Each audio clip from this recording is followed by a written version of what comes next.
మీ వల్ల కుటుంబ వ్యవస్థ తలదించుకోకుండా ప్రేమించి సాంప్రదాయబద్ధంగా పెళ్లి చేసుకోండి.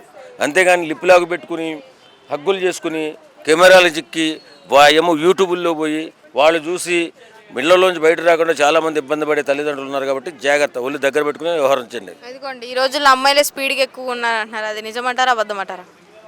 నిజమా అబద్ధం అంటే మరి అమ్మాయిలు స్పీడ్గానే ఉన్నారు ఇప్పుడు. ఎందుకంటే ఇది ఈ సంఖ్యలు ఏంటంటే ఏ సంఖ్యలు అంటారంటే వాటిని ఇంతకుముందు ఇంట్లోంచి బయట రావడానికి కూడా రానిచ్చేవారు కదా తల్లిదండ్రులు. ఇప్పుడేమో కొంచెం ఫ్రీడమ్ ఇచ్చారు.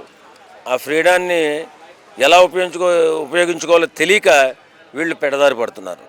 అడ్డదారులు దొడ్డిదారులు అన్ని దారులు. సో మీ రోజుల్లో మీరు ఎప్పుడైనా మీరు యంగ్గా ఉన్నప్పుడు ఎవరైనా లవ్ చేశారా? చేశాను. అమ్మాయిని పెళ్లి చేసుకున్నారా? లేదు. అయ్యో, ఎందుకు? అంటే చిన్నప్పటి నుంచి చూస్తూ ఒక అమ్మాయిని ఇష్టపడ్డాను. మనం మాకు ఇంకా మెచ్యూరిటీ పెరగకముందే ఆ పిల్లకి పెళ్లి చేశారు వాళ్ళ తల్లిదండ్రులు. అప్పుడు పెళ్లి చేసుకునే అంత వయసు నాకు లేదు. వయసు లేదు, ఉద్యోగం జీవనోపాధికి ఎలాంటి అవకాశాలు లేవు.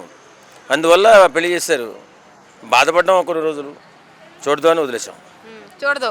ఇప్పుడు అమ్మాయి కనిపిస్తే మళ్ళీ ఏం చేస్తారు? మాట్లాడతారా? చాలా బాగా మాట్లాడతాం. వాళ్ళ ఇంటికి వెళ్తాను. ప్రేమించంటే ఎప్పుడులాంటి ప్రేమలు అగ్గులు ముద్దులు కాదు కదా. మనసులో ఇష్టపడడం, మాట్లాడుకోవడం, అవకాశం ఉంటే పెళ్లి చేసుకుందాం అని మాట్లాడుకోవడం తప్ప పెళ్లికి ముందు హగ్గు కానీ కిస్సు కానీ ముద్దు కానీ ఏమి ఉండేది కాదు. అప్పుడు ఇప్పుడు డైరెక్ట్ అయిపోతున్నారు. మనం ఏం చేస్తాం?